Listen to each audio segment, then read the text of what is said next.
Hello, everybody. I wish to say something in response to the proposal by uh, our Deputy Premier, Fadila Yusuf, that state to consider giving PR status by way of wealth-based migration or investment migration. I wish to tell Sarakians, Parti Bumi Kenyalang, the SPBK, expresses its firm and unequivocal opposition to any proposal or policy direction that facilitates wealth-based migration or investment migration into Sarawak through property acquisition by non-Sarawakians, particularly from Malaya. Sarawak Special Immigration Autonomy is not symbolic. It is a foundational safeguard agreed upon prior to the formation of Malaysia. Any dilution of immigration control, whether direct or indirect, through property-linked residency pathways represents a serious erosion of that protection. So I hope everybody must understand. Fadilah must understand this. Premier must understand this. Such policies risk opening the floodgates of what I call demographic shift that Sarawak was explicitly granted the right to manage and regulate. That was the agreement that we had before the formation of Malaysia. Sarawak's strength lies in its delicate and unique ethnic and religious balance. Policies that allow entry and long-term settlement based primarily on financial capacity rather than genuine integration risk undermining this balance. An influx driven by wealth rather than community ties or cultural understanding may strain social cohesion and threaten the long-standing harmony that defines Sarawak. Hopefully, Premier Fadilah, you understand this. So linking residency privileges to property ownership will also inevitably distort the housing market. Developers driven by profit will prioritize high-end developments tailored to affluent external buyers. This will create a spillover effect across the property market, pushing prices upward at all levels. The consequences will be very clear. Local Sarawakians will increasingly find themselves priced out of home ownership. Housing inequality will widen, with wealth concentration determines access to property. Communities may face gradual displacement as affordability declines.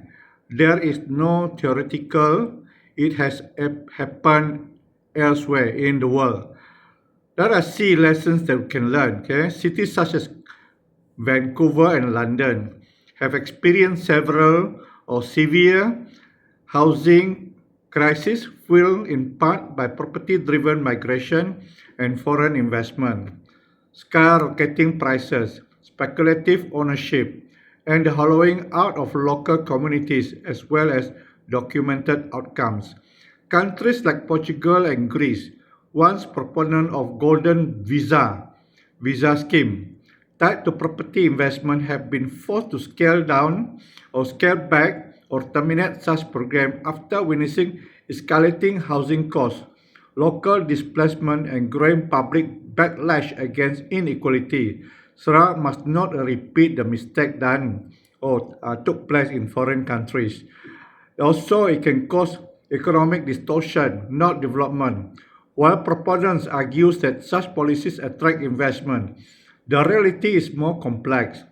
Property speculation does not equate to sustainable economic development.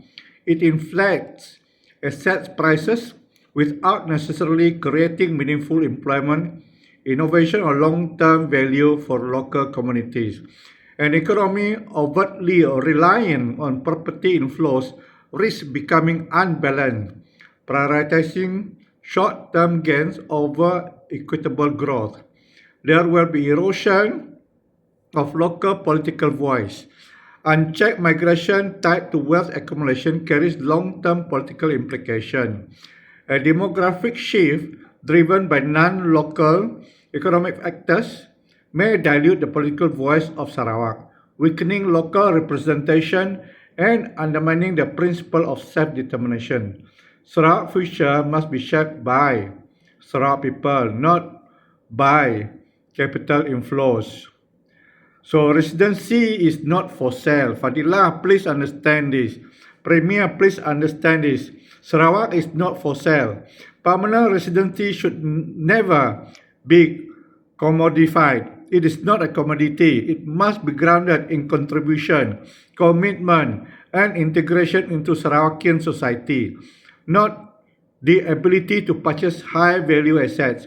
When a residency becomes linked to money, it sends a dangerous, very dangerous message that belonging can be bought rather than earned. So PBK position is like this, okay? Parti Bumi Kenyallang calls for the strict preservation and enforcement of Sarawak immigration autonomy, which to a certain extent had been diluted. The rejection of any policy that links property ownership to residency rights, a housing framework that prioritizes affordability and access for Sarawakian, and transparent public consultation before any changes affecting demographic or economic structures are introduced. Sarawak is not a commodity, Fadilah. Premier, Abang Jo, Sarawak is not a commodity market. It is a homeland. Its future must not be traded for short-term financial gain at the expense of its people, identity, and stability. You must understand it. Later on, a lot of Bangla will come in, a lot of Pakistani come in, a lot of people in the Middle East will come in. That we don't want. We want to reject these people. We know where the things will go. Thank you very much. I'm Vun Ishan from Parti Bumi Kenyallang.